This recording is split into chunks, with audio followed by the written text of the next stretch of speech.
Hey, what's happening? What's happening, beautiful people? This your girl Tiffany. I'm here live in effect. Tonight, I want to get on this topic on the late night tip. And this topic is going to deal with the social engineering and the social pathology of African American and how this all ties back to the concept of white supremacy. Now, before I actually go deep into the topic, right, I just want to show the definition of what is social engineering and social pathology, and also get into the stereotypes of African Americans and how it have created and branded us as a collective as who we are today. So what I'm describing here is dealing with the psychology and the social behavior that's manifested within us and our community. So that's what I'm going into. All right, so first thing I want to do is I want to get into the concept of what is social engineering.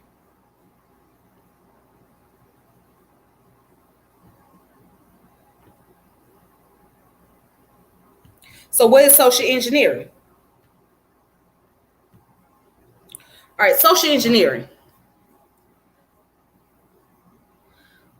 So as we know, social engineering is the psychological manipulation of people into performing action or divulging confidential information, right?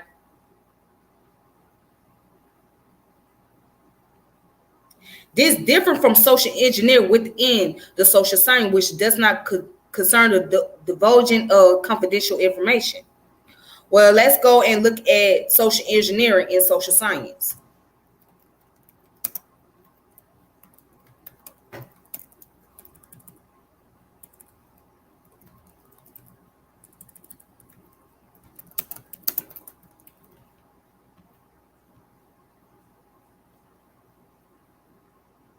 All right.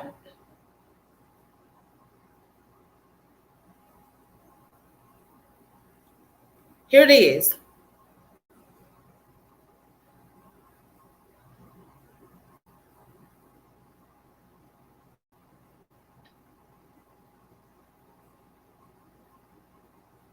Now let's look at this. According to the Wikipedia, social engineering is a top-down effort to influence particular attitudes and social behaviors on a large scale, most often undertaken by governments, but also carried out by media.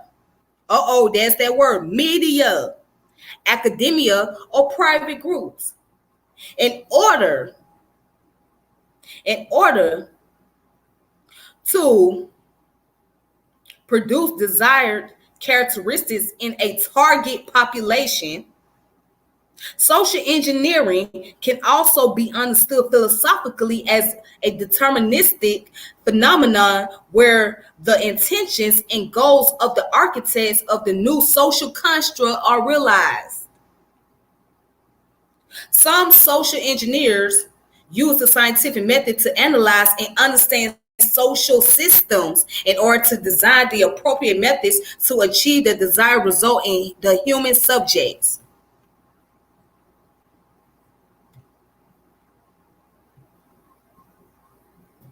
Social engineering can happen through what? It can carry out through media, academia, and private groups, and also government. Why does media play a role in this? Because most of the stuff that we see in media is based on propaganda. It's based on the propaganda. To break down what propaganda is in a colloquial term, half truth and half lie. That's how you break down propaganda. Half truth and half lie. That's all you're going to get. That's the best way to understand it. There is a documentary about a guy named Edward Bernard. Edward Bernard, who was considered as the father of propaganda, right? The documentary is called The Century of Self. The Century of Self is dealing with public relation and psychology. It's dealing with the formation of advertisement and media. There's somewhere I'm going with this. Now let's continue on looking at what social engineering is.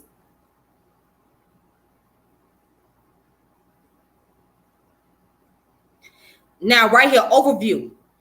Decision making can affect the safety and survival of billions of people. The scientific theory expressed by German sociologist Fernando Tones in his 1905, The Present Problem of Social Structure, proposed that society can no longer operate successfully using outmoded methods of social management. To achieve the best outcomes, all conclusion and decision must use the most advanced techniques and include reliable statistical data which can be applied to a social system. According to this, social engineering is a database scientific system used to develop a substantial design so as to achieve the intelligent management of earth resources and human capital with the highest level of freedom, prosperity, and happiness within a population. And it says it can be carried out by any organization without regard to scales or sponsorship in the private or public sectors.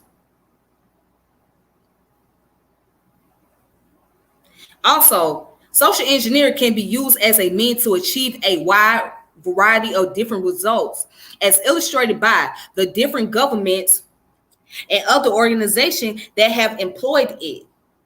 Discussion of the possibility for such manipulation became especially active following World War II with the advent of mass television and continuing discussion of techniques in social engineering, particularly in advertising and bias-based journalism, remains quite pertinent in the Western model of consumer capitalism.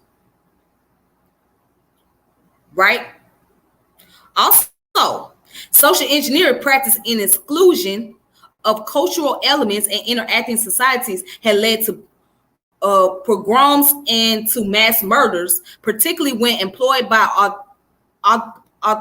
authoritarian regimes. Often this occurs because these cultures or societies are perceived as possessing undesirable traits. The acting engineers have used the simple, effective tool of violence rather than the difficult and time-consuming methods of persuasion and logic. R.D. Anderson states that a human being is a biological creature from birth, but is from then on shaped as a person through social influences and is in that sense a social construction, a product of society. A product of society.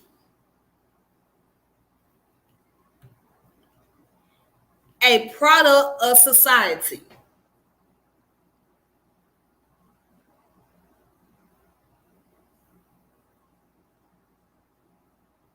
A product of society. That's the key statement, a product of society. But let's continue.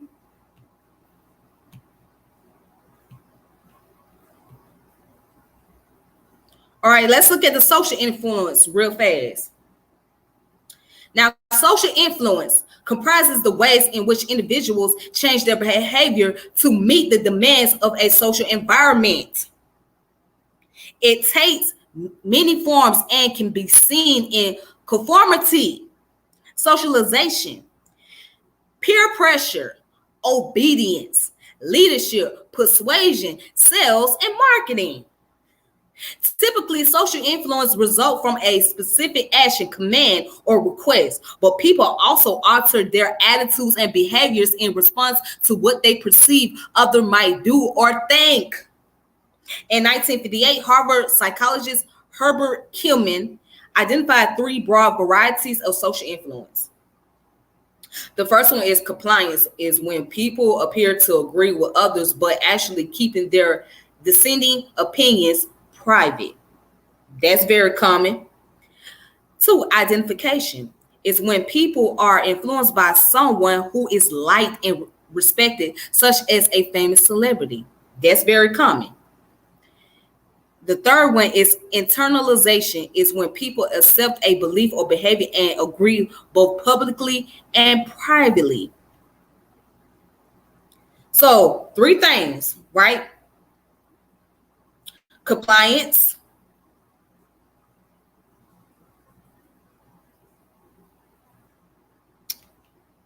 compliance, identification, and internalization. Compliance, identification, and internalization, all 3 makes up social influence, right? You comply with things, right? But you may not agree, but you're doing it because you don't want to go through the cancel culture or be displaced, etc. That's compliance. Identification, trying to identify yourself because you're looking up to somebody that's a dominant figure or a dominant group. And internalization, you have accepted a belief and ideology, both in the public eye and both in private. Okay? So those are the 3 things that makes up social influence. Let's continue. I know I'm getting somewhere with this. All right? I'm getting somewhere. This all goes into what I'm trying to convey as far as a point is being made. Now let's look at social pathology. What is social pathology?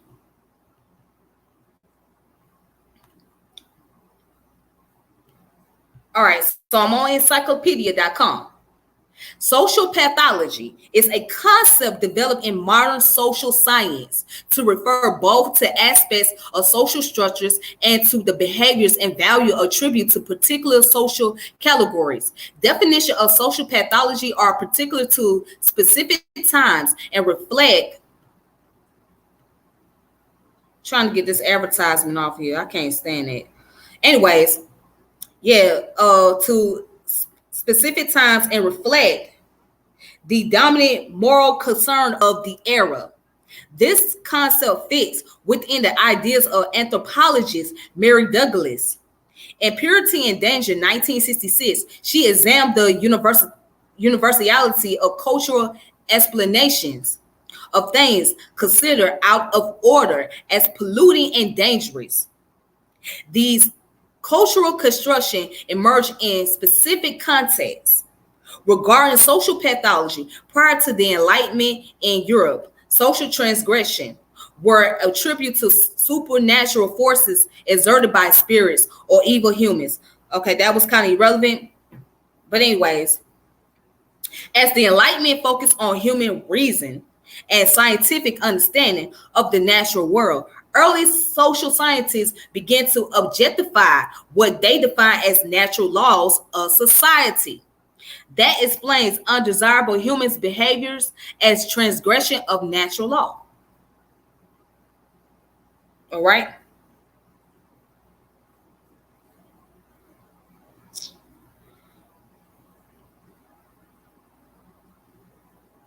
So the idea of declaring the behavior of individuals, in particular social categories, as socially pathological, follow a different trajectory. In the post-Darwin 19th century, Darwin's theory of evolution change were applied loosely in ways that misinterpret his theory. Particular social categories of population were seen as having an essential, innate, and immutable behavioral inferiority leading to criminal and dangerous behavior. While Darwin saw natural selection occurring in random, purposeless way with no implied hierarchy of worth, social Darwinism saw different classes and races as arrayed in terms of inferiority and superiority. Let me highlight that. Let's look that up. Social Darwinism saw different classes and races as arrayed in terms of inferiority and superiority.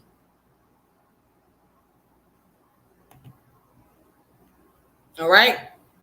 The development of race studies occurred as new nation states were restructured from former European imperial monarchies, creating a need to build national unity and loyalty among diverse citizens. This led to preoccupation with the dangers of differences and interests in the scientific study of race. Throughout the new nations of Europe and in the United States, nascent discipline emerged as the now repudiated anthropological science of race and the racially tinged science of criminology, which use race to predict. Let me highlight that. Which use race to predict and explain criminal behavior and justify policies of social hygiene. In the 20th century, the racial ideas of scientific racism and criminology continue, especially in Germany.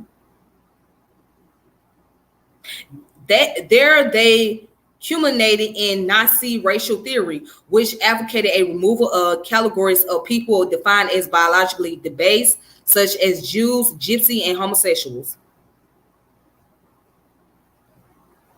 All right. As such, racial thinking was repudiated in the 20th century. Concept of culture and cultural relativism, as well as concepts related to the self-psychic states and personal identity develop. Behaviors viewed as pathological for society rely less on innate racial attributes, while they continue to be associated with specific social categories. The new link between population and pathology emphasize cultural learning and personal experience rather than biology.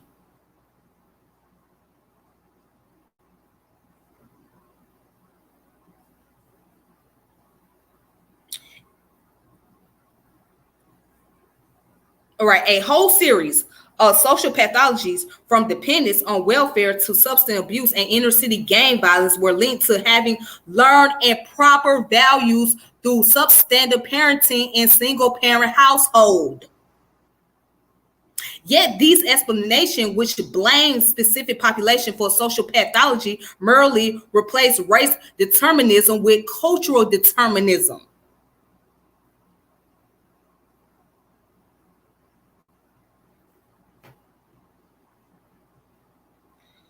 All right. It says social science critiques of the culture of poverty examine ways to represent poor people as varied individuals with competence and awareness who cannot be categorized in terms of innate biology or culture. Particular behaviors of the poor can be analyzed in terms of extremely constraining options of disadvantaged social position as rational strategies or as political opposition rather than social pathology. So I'm just going to stop right there. Right? Now, that's the concept of social pathology. So to break it down, the social behavior that's considerably deviant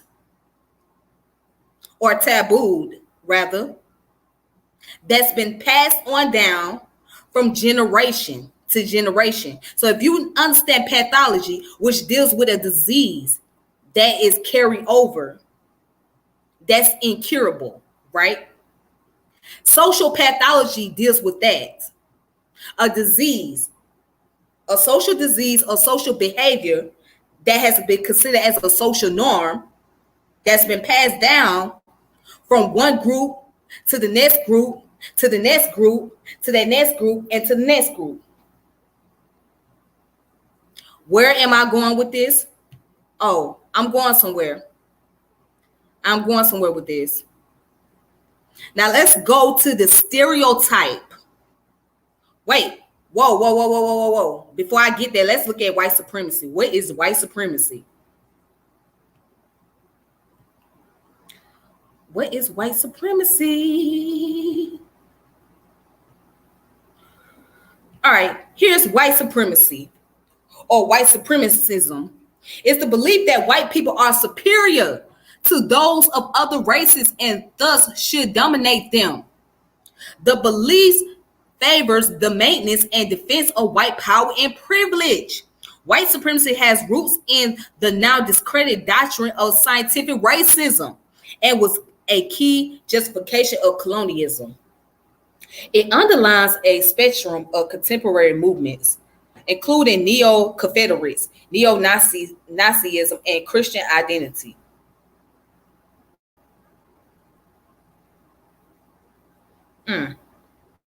Now, check this out. As a political ideology, it imposes and maintains social, political, and historical and institutional domination by white people. This ideology has been put into effect through social, economic, and legal structures such as the Atlantic slave trade, Jim Crow laws in the United States, the white Australia policy from the 1890s to the mid-70s, 1970s, and apartheid in South Africa. In addition, this ideology is embodied in the white power social movement. Since the early 1980s, the white power movement has been committed to overthrowing the United States government and establishing a white homeland using paramilitary tactics. In academic usage, particularly in critical race theory or intersectionality, white supremacy can also refer to a social system in which white people enjoy structural advantages, privilege over other ethnic groups on both a collective and individual level, despite formal legal equality.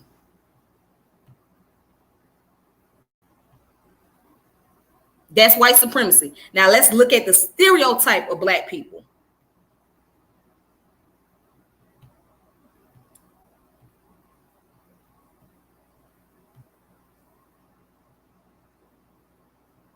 Stereotype of African Americans.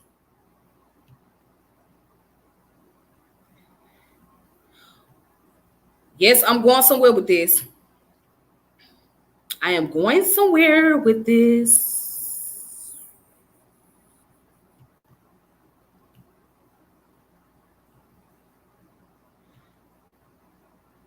All right, so now looking at the stereotypes of African Americans.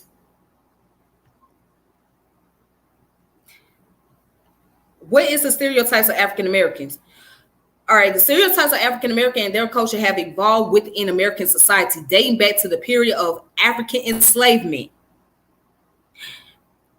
During the colonial era, these stereotypes are largely connected to the presenting racism and discrimination faced by African Americans residing in the United States. Let's read that again.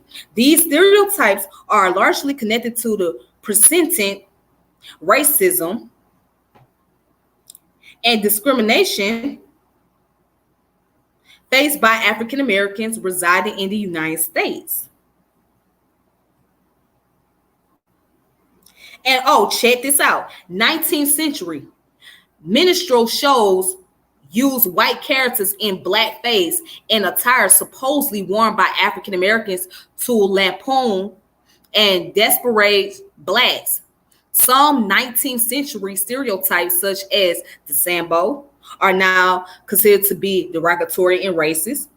The Mandingo and Jezebel stereotypes sexualize African American as hypersexual. The mammy archetype depicts a motherly Black woman who is dedicated to her role working for a white family, a stereotype which dates back to the Southern plantation. African Americans are often stereotyped to have an unusual appetite for fried chicken, watermelon, and grape drink. In the 1980s and following decades, emerging stereotypes of Black men depicted them as drug dealers, crack addicts, hobos, and subway muggers. Jesse Jackson said media portrayed Black as less intelligent.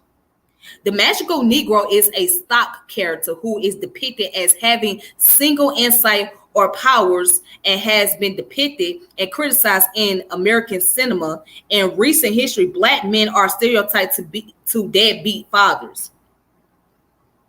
Stereotypes of Black women include being depicted as welfare queens or as angry Black women who are loud, aggressive, and demanding and rude. All right. So, under historical stereotypes,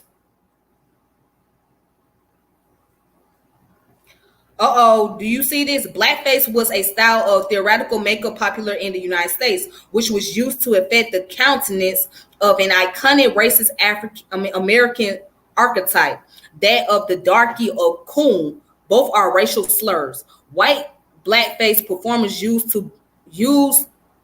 burnt cork and later grease paint or shoe polish to blacken their skin and exaggerate their lips, often wearing woolly wigs, gloves, tailcoats, and or rag clothes to complete the transformation. Another one, the best known such stock character is Jim Crow, featured in innumerable stories, minstrel shows, and early films. Many other stock characters are popularly known as well, such as Mammy and Jezebel. So who was Jim Crow? Jim Crow was dressed in rags, battered hat, and torn shoes. The actor blackened his face and hand and impersonated a very nimble and irreverently witty African-American field hand who sang "Turn about and will about and do just so."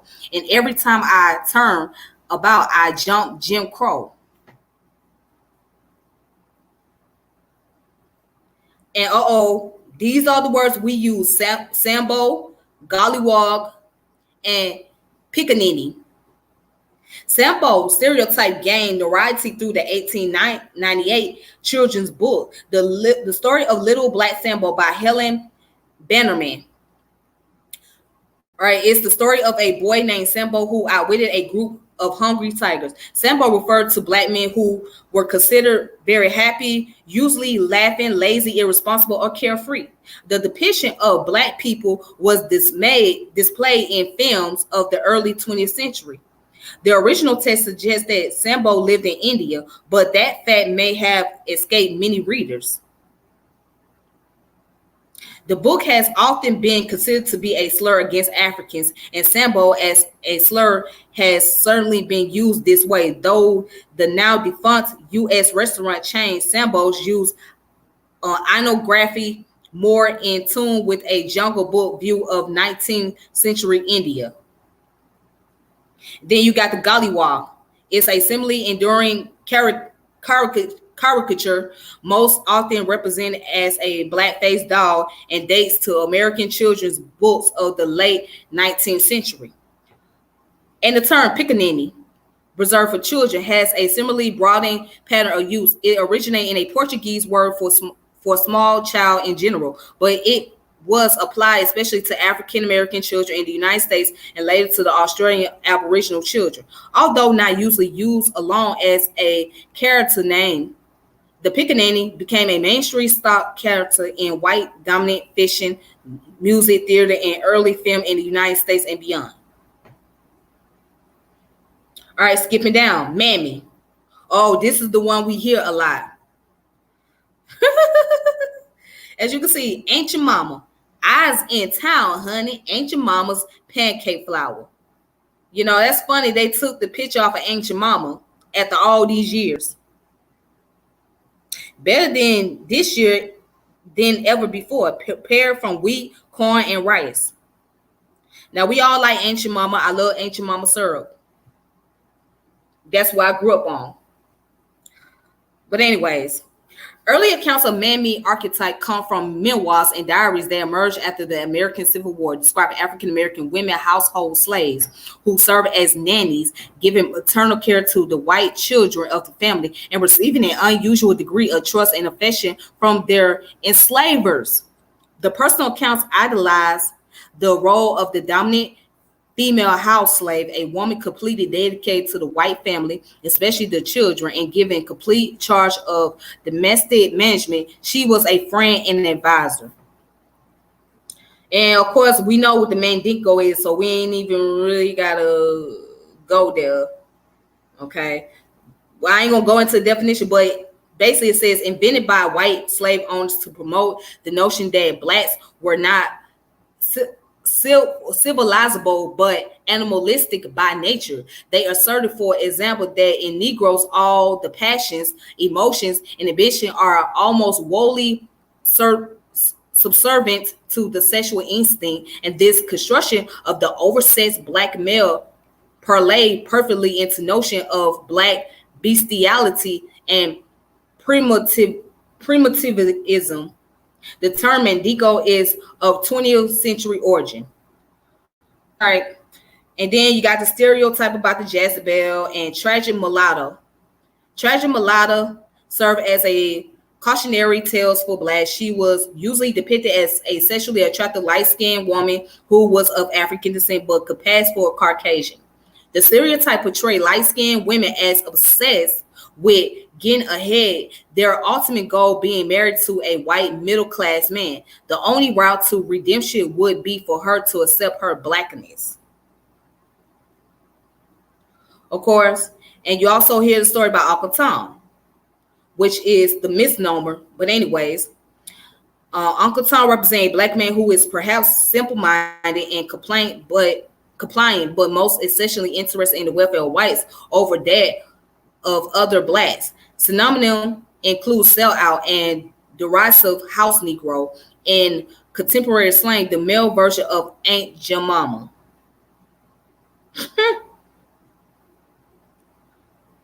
All right, and black brutes. Black men are stereotyped to be savage, animalistic, destructive, and criminal. Black brutes are depicted as hideous, terrifying black males predators who target helpless victims, especially white women. All right, and you got other stereotypes out there. You got the crack addicts and drug dealers, watermelon stereotype, fried chicken welfare queen, etc. Okay, angry black woman. All right, now, and black bitch. Oh, that's another one. The black bitch. Just as the angry black woman is a contemporary manifestation of the sapphire stereotype, the black bitch is a contemporary manifestation of the Jezebel stereotype. Characteristic best characterize bad black girls, black whores, black bitches are archetypes of many blaxploitation films produced by the Hollywood establishment.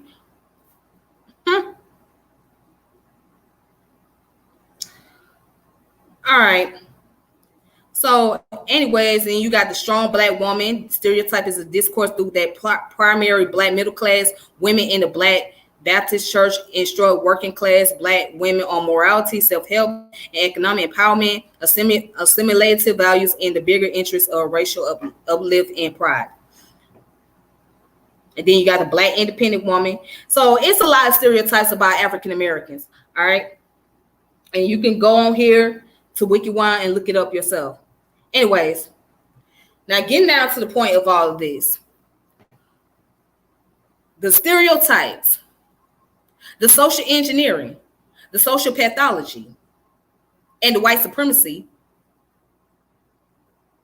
is the reason why you have the black people of today.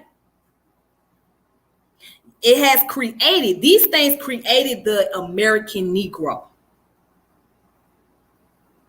And the American Negro is the product of the society. What do I mean? The product of society, meaning that we are the product of the Western culture. We have become the synchronized version of the white folks. Synchronized version of the white folks, meaning that we was mechanicalized. We was engineered based off of the social stigma, based off the stereotypes, which was particularly negative. Black people didn't know who they were. They knew they were slaves. They knew they were encountering racism, but they didn't know anything about being the Jezebels and the coons and the black buttes, the black bitches. They didn't know anything about that. Our people didn't know these things. However, it was the social construct, it was the social stigma, and the social status that created the American Negro. Or shall I say, the American nigger. You did not decide that this is who you was going to be. Many of you didn't decide that. And then again, there are those who turn to those stereotypes or become those stereotypes. Because after all, when you have been socially marginalized for so long and you have been cut off from other parts of society as far as status wise, do you fall into that stereotype? Do you fall into those mentalities? You fall into those behaviors. Because you was made to believe or made to feel about yourself in a negative light.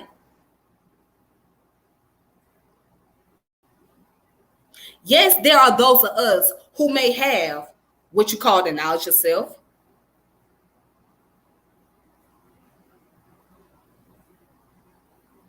Yeah. But even those who have the knowledge of self, they don't really have the knowledge of self. You don't get what I'm saying? Because they fall into organizations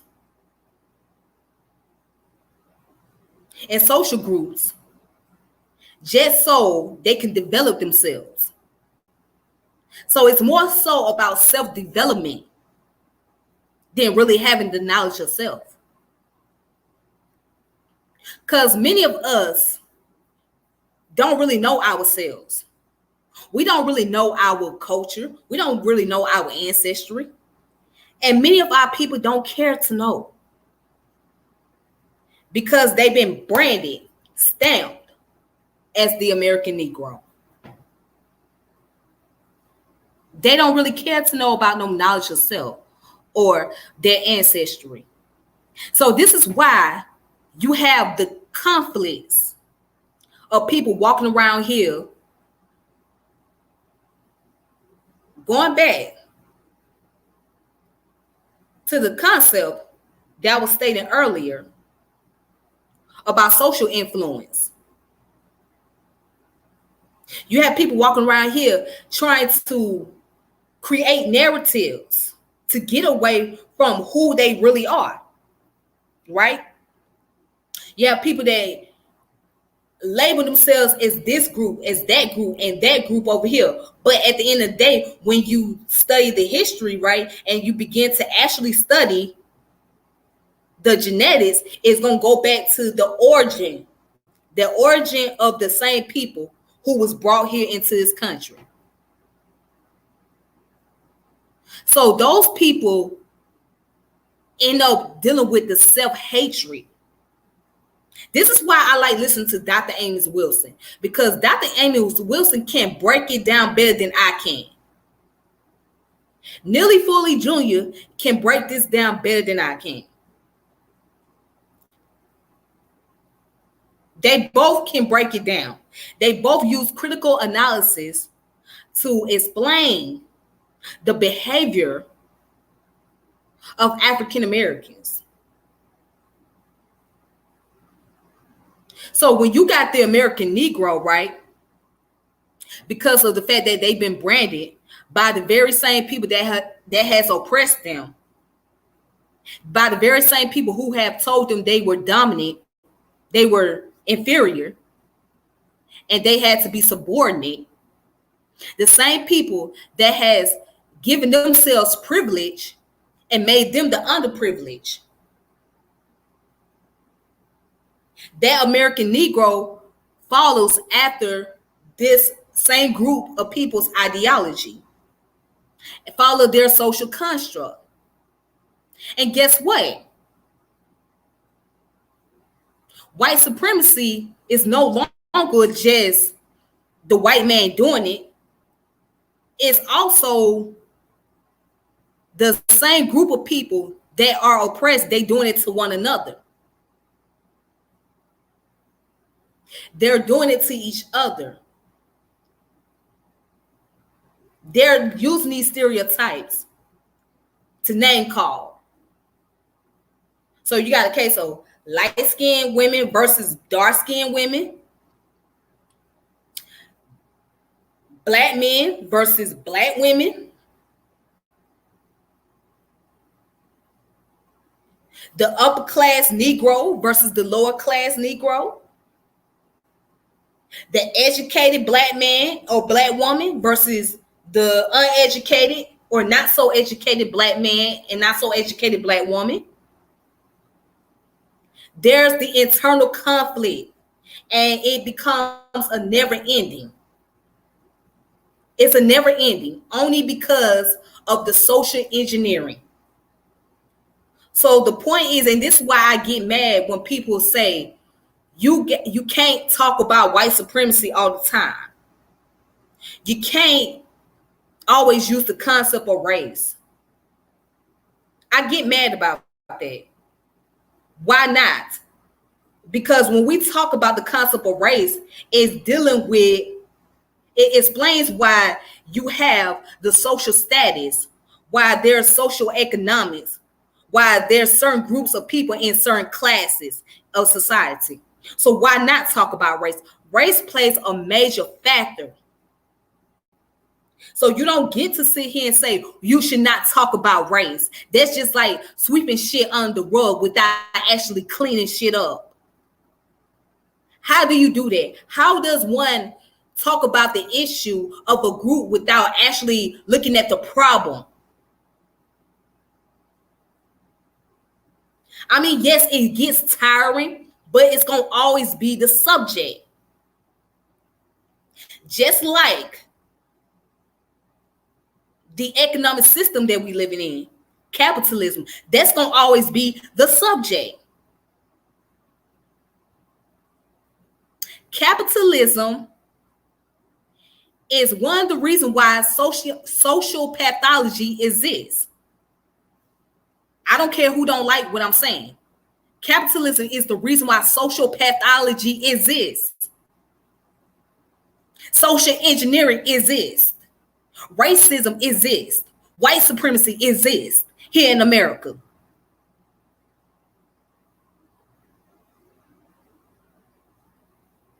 Yes, we in a new era. Yes, we in a different stage, but guess what? The system is there.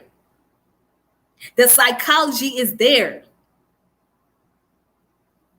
So just because we in a different time period does not mean that the psychology is no longer there.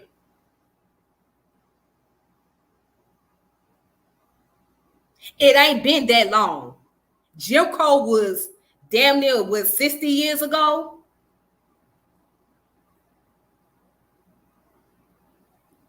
Reconstruction era was 100 some years ago. Slavery was a little over 300 years, 400 years. That's a pathology. And then scientific racism, that has a lot of effect on the psychology of the black man and the black woman here in America. That has an effect on black men and black women's relationship. As I read before in the beginning of this video, through the social construct, through the social engineering, makes a product of society.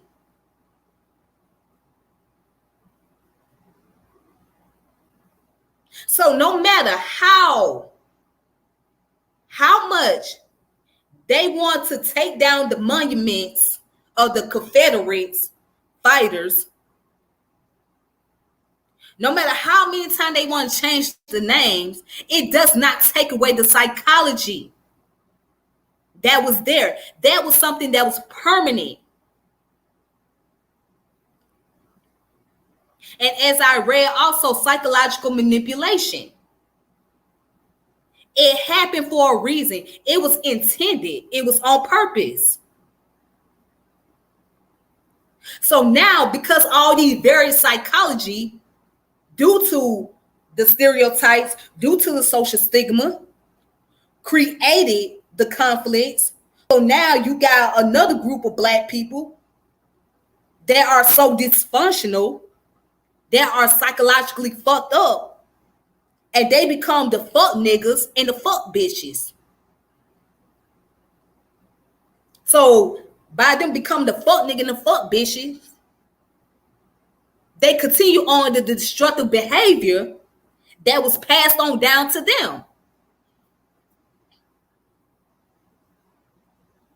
So we have looked up to these group of people that have oppressed us collectively as the demigods. We have looked at them as the God. We have shown this master and slave relationship because we looked at them as noble, as civilized, and we seen ourselves as being uncivilized. And that was not the case. I mean, yes, you always had corruption in humanity, but we were made to see ourselves as being uncivilized and unworthy, undesirable, especially amongst Black men and women. I hear this talk all the damn time, and I'm getting sick of it. You got Black men talking about white women are more desirable than Black women. I'm gonna get me a white girl. I'm gonna get a Hispanic girl. I'm gonna get a Latino girl. I'm gonna get me a Asian girl. You have the right to choose who you want to love. Okay, don't get me wrong. You have a right to choose, but do not do it as a way to throw your own people under the bus because you encounter many problems with the ones that you was in a relationship with. And I'm gonna tell you something, a human is gonna be a human being regardless what color or race. A human is going to be a human. So you're gonna find many problems.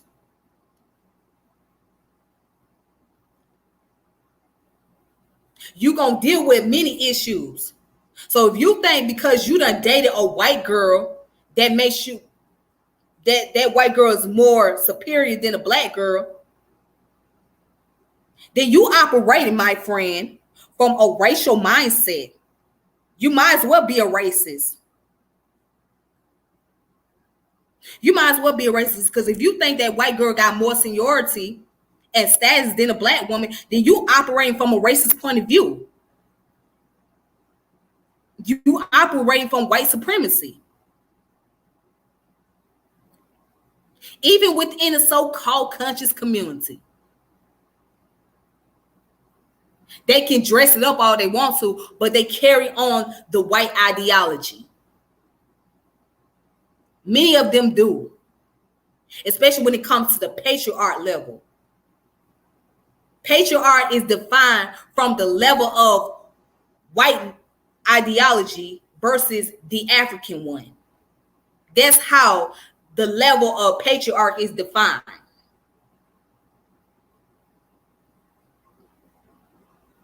The level of womanhood is defined based on the white patriarch. And how does the white patriarch do it? Through media. Through media. So media for us has become our mama and our daddy. When mama was not there, we look to the media for an example of who mama or who a woman's supposed to be and how a woman's supposed to present herself. When daddy wasn't around, we look to the media to see what's the level of a man. What's the level, what type of status does a man have? We'll look to our community or our environment on a search of manhood or womanhood. And I'm not going to go too long with this,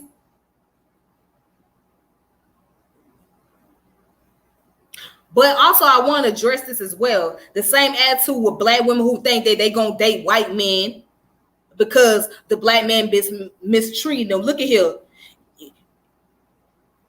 That, I mean, if you say the white man can treat you better than the black man, again, you got a racist mindset. If you think the Asian man gonna treat you better than the black man, you got a racist mindset.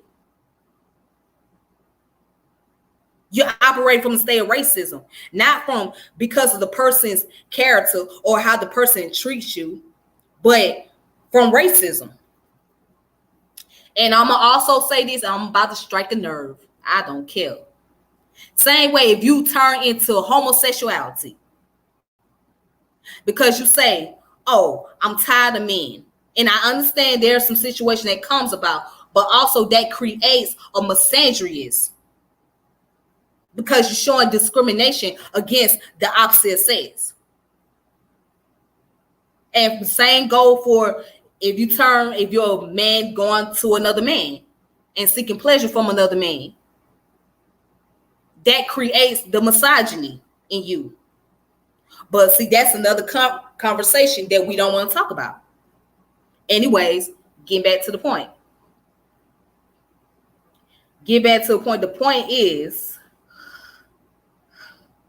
we are a product of society because we have been influenced by its culture. So culture is a reflection of philosophy. Philosophy is the mother of all subject matters, from science, social science, economics, politics, etc. Without philosophy, you would not have a culture. There will be no culture. So philosophy has created the culture. So because of somebody's idea or a group of people's idea,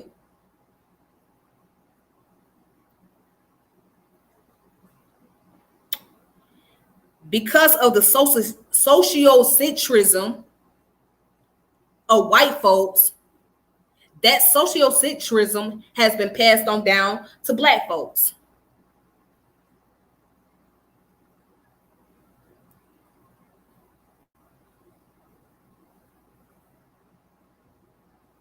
So yes, culture plays a lot into our behavior. Culture is the reason why we act the way we do. It's the main reason. So in sociology, what I learned is the system blame and the person blame.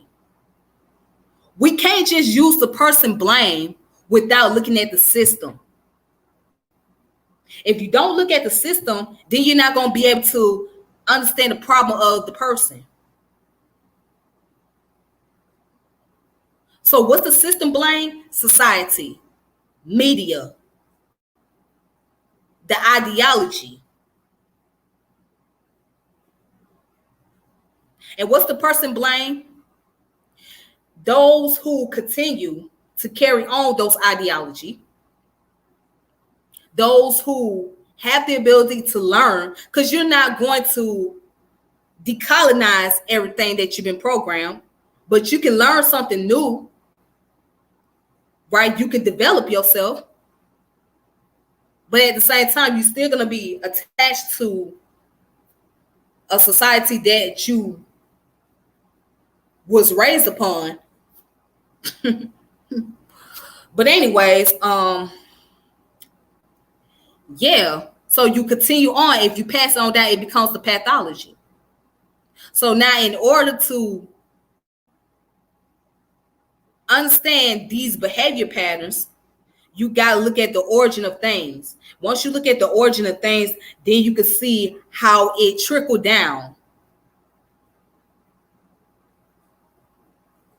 and how it affects a population of people. So with that being said, you guys, I am done for tonight. And I thank you all for those of you that has watched this video with me. I hope that I did my best to explain it. So if you guys understand, cool. If not, I apologize. I try to get some clarity on it, but yeah, you have to look at social engineering, social construct, and social influence, and the white supremacy and the stereotypes of African Americans to really understand our people and the current state of our mindset and how it has affected us greatly.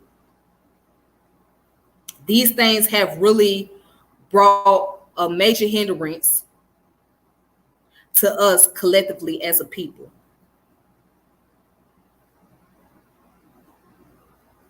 All right. But anyways, thank you guys for sharing my channel, watching my channel, hitting the notification bell, and shout out to the new subscribers out there. And also, oh, I'm on Clubhouse. So if you guys on Clubhouse, go ahead and add me at Tip French, TIPFRENCH on Clubhouse at TIPFRNCH. So I'm looking to do some topics on the app. So hopefully I can get some people on there as well. It's a lot of things I want to do, but I'm taking one step at a time. Anyways, y'all take it easy on yourself and be careful and be safe. All right. Peace and power, elevation be to all of you.